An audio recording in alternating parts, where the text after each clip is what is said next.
Assalamualaikum warahmatullahi wabarakatuh. Kami dari kelompok 2 yang beranggotakan Erwanto, Ferry Andri, Riki Hamdani, Nindi Elisa, Mutiara, Widya Astuti, dan Winnie Matualesi akan membahas tentang pengambilan keputusan taktis yang akan dibacakan pertama oleh Erwanto. Nama saya Erwanto, saya dari kelompok 2. Saya akan membacakan makalah kami yang berjudul Pengambilan Keputusan Taktis. Definisi dan tujuan. Pengambilan keputusan taktis atau tactical decision making adalah pengambilan keputusan dengan memilih dari beberapa alternatif dalam waktu yang singkat. Misalnya menerima pesanan khusus dengan harga yang lebih rendah dari harga normal untuk memanfaatkan kapasitas yang masih menganggur. Tujuan pengambilan keputusan taktis memilih strategi alternatif sehingga keunggulan bersaing jangka panjang dapat tercapai. Model pembuatan keputusan taktis.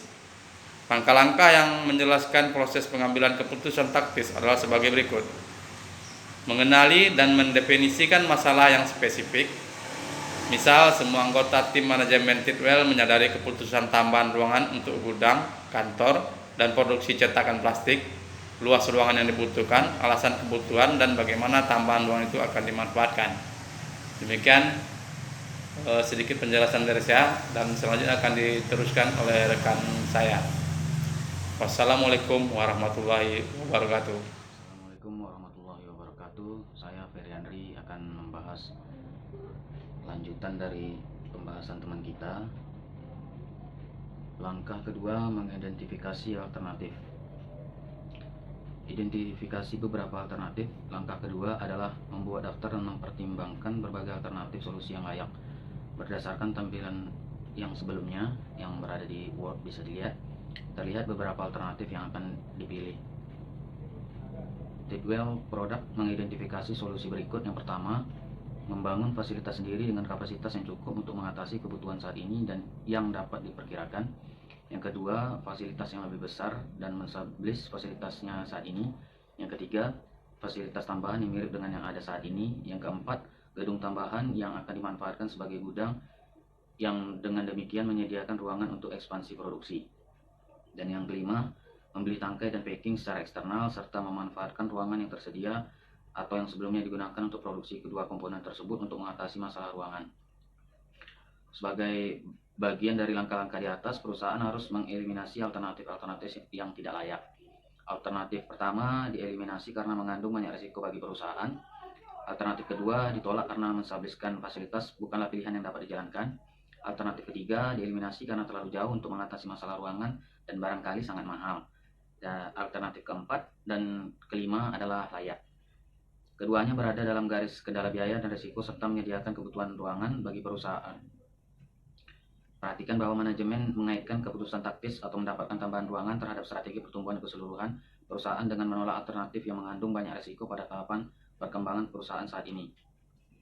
Langkah yang ketiga, mengidentifikasi biaya dan manfaat yang berkaitan dengan setiap alternatif yang layak. Pada langkah 3, biaya dan manfaat yang berkaitan dengan setiap alternatif yang layak diidentifikasikan. Pada tahap ini, berbagai biaya yang benar-benar tidak relevan dapat dieliminasi dari pertimbangan. Akuntan manajemen bertanggung jawab atas pengumpulan data yang diperlukan. Contohnya, Tidwell Product menetapkan biaya pembuatan barang dan alat pengukur mencakup hal-hal. Yang pertama, biaya baku langsung, anggap saja $130.000, tenaga kerja langsung $150.000, overhead variabel $65.000. Jadi total biaya produk variabelnya sebesar $345.000. Selain itu, Tidwell harus menyewa gudang untuk mengatasi masalah ruangan jika produksi dan alat pengukur dilakukan secara internal. Gedung yang sesuai telah ditemukan dengan biaya sewa sebesar $135.000 per tahun. Alternatif kedua adalah membeli batang dan alat pengukur secara eksternal serta memanfaatkan ruangan produksi yang telah dikosongkan.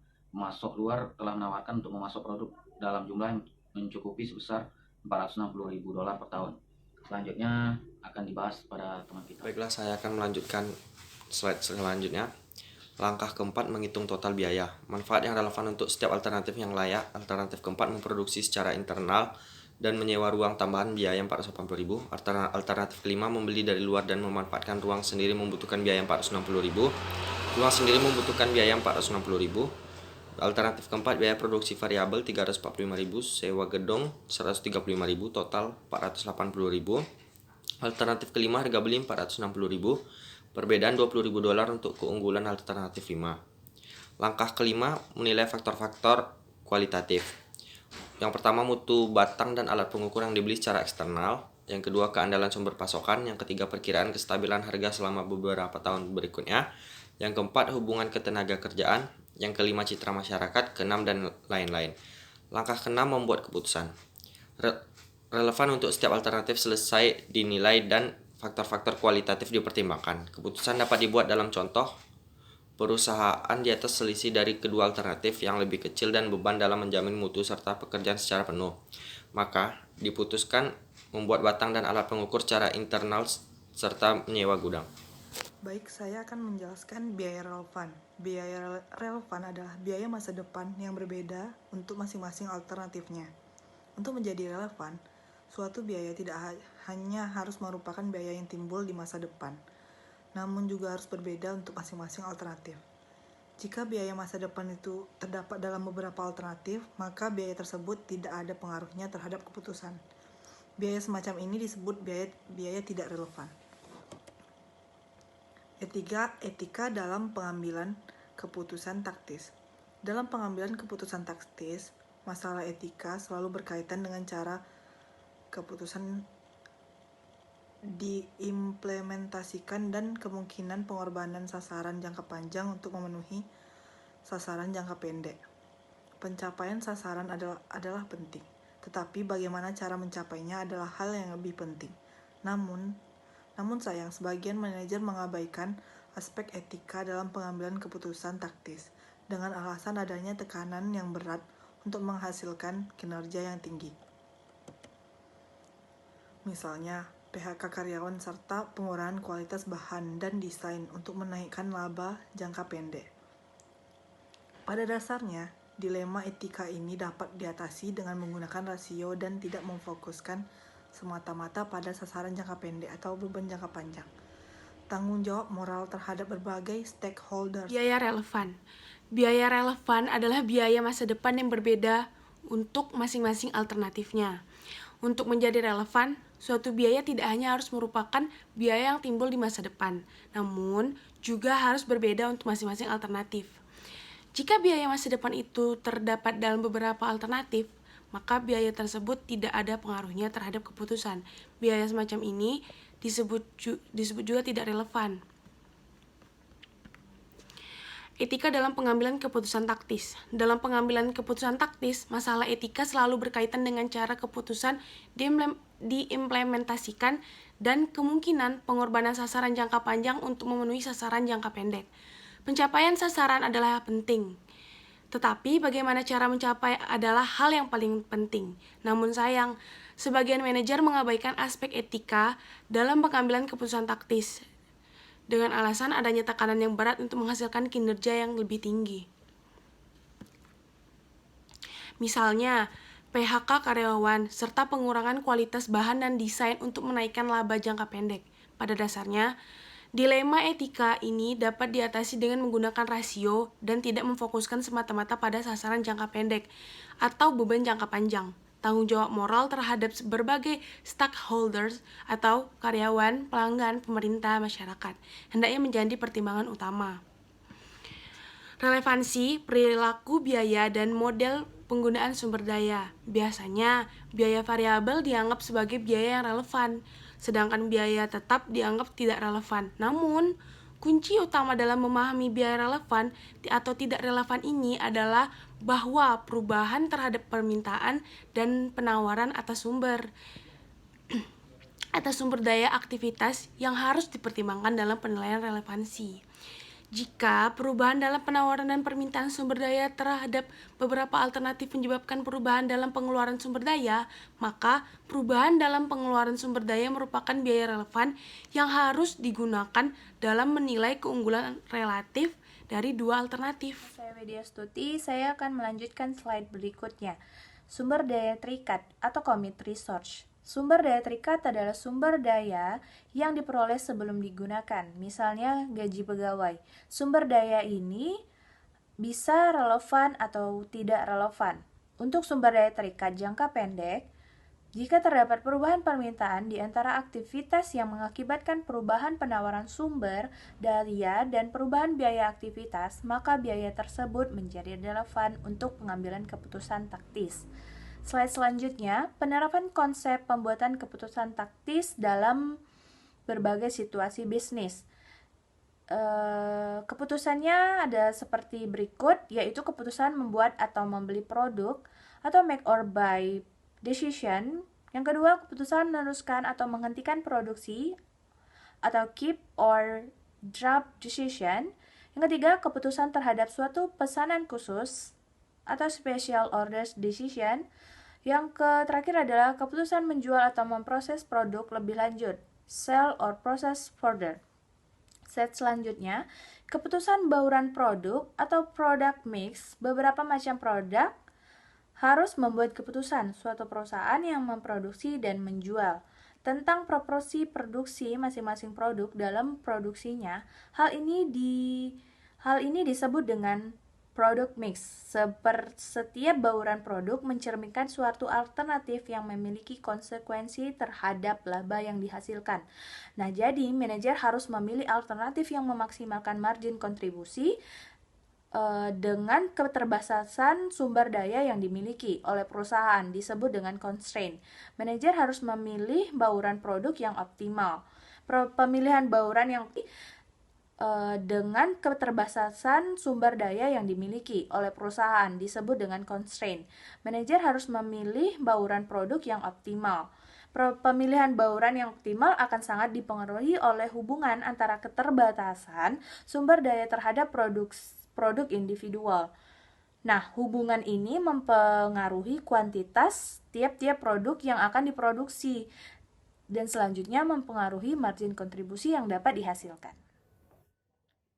Penetapan harga produk. Penetapan harga berdasarkan biaya. Untuk memperoleh laba, pendapatan perusahaan harus mampu menutupi biaya. Oleh karena itu, seringkali perusahaan yang akan menetapkan harga memulainya dengan biaya, yaitu dengan menghitung biaya produk dan menambahkan laba yang diinginkan. Pendekatan ini disebut straightforward. Biasanya suatu biaya dasar dan markup. Markup adalah persentase terhadap biaya dasar, meliputi laba yang diinginkan dan biaya-biaya lain yang tidak termasuk ke dalam biaya dasar. Penetapan harga dengan markup ini sering digunakan dalam bisnis eceran atau retail. Keuntungan utama dari pendekatan ini adalah kemudahan markup standar untuk diterapkan. Aspek hukum dalam penetapan harga. Prinsip dasar dari peraturan hukum dalam presentasi harga adalah mendorong persaingan yang sehat dan mencegah terjadinya kolusi untuk menetapkan harga dan menyingkirkan pesaing dari bisnis. Penetapan harga predator atau predatory pricing, praktik pengaturan harga yang lebih rendah dari biaya dengan tujuan merugikan pesaing dan mengeliminasi persaingan disebut harga predator. Namun demikian, tidak semua penetapan harga di bawah biaya merupakan biaya predator, karena perusahaan dapat mengenakan harga khusus di bawah biaya untuk suatu barang. Misalnya, harga khusus untuk produk laris atau diskon khusus mingguan atau bulanan. Harga predator dalam pasar internasional disebut dumping, yaitu ketika suatu perusahaan menjual produknya di negara lain dengan harga di bawah biaya. Diskriminasi harga yaitu pengenaan harga yang berbeda kepada beberapa pelanggan atas produk-produk yang dasarnya sama. Dalam penetapan harga, eksploitasi harga atau price standar masyarakat mengenai keadilan sangat penting. Keadilan dalam penetapan harga terjadi jika perusahaan dengan kekuatan pasar menghargai produknya sangat tinggi. Dalam keadaan ini, biaya menjadi pertimbangan. Jika harga dikenakan hanya untuk menutupi biaya, maka eksploitasi harga tidak terjadi. Perusahaan sering mendapat kesulitan untuk menjelaskan struktur biaya mereka dan mendapati munculnya biaya-biaya yang mungkin tidak disadari pelanggan. Perlu diingat bahwa etika dibangun di atas rasa keadilan. Perilaku yang tidak etis dan penetapan harga berkaitan dengan usaha mendapatkan keuntungan secara tidak adil dari pelanggan, misalnya menaikkan harga barang dalam kondisi berencana untuk mengambil keuntungan. Oke, baiklah presentasi dari kelompok kami. Jika ada kesalahan kata, mohon dimaafkan. Terima kasih.